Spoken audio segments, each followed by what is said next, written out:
Good evening from Rogers Center in Toronto. Jubilation for the home team and obviously heartbreak for the Seattle Mariners, who lost a very winnable game in Game 7 of the American League Championship Series.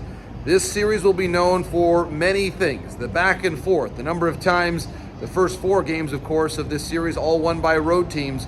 But this Game 7 was in the Mariners' grasp, 9 outs to go. And when we look back on this one, we'll probably think about 2 decisions.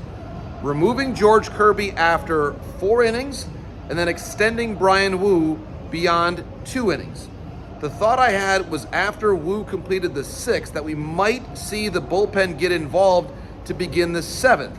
Perhaps 2 innings being the limit of Woo, but you understand why Dan Wilson stuck with Woo. He had been their best pitcher for most of the season.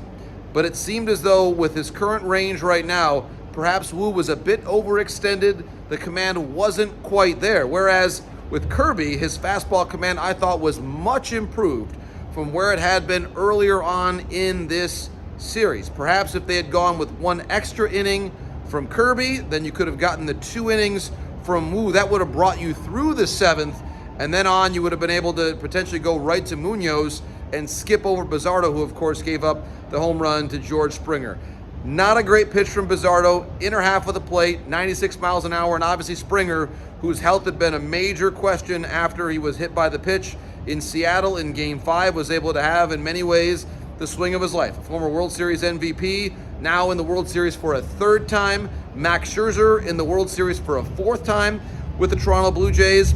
And Vladimir Guerrero Jr., a very deserving MVP choice of the American League Championship Series. You think about his family story. Born in Canada 26 years ago, his father, Vladimir Guerrero Sr., was in the World Series 15 years ago. The one thing the Guerrero family has not yet done is win a World Series. They'll have that chance now coming up. I thought overall, a valiant effort by the Mariner bats. For the first 6 innings, you would have thought that it was a textbook game that would have led to the Mariners winning. I thought their at-bats were good. They worked deeper counts. They actually had some innings where they strung multiple hits together.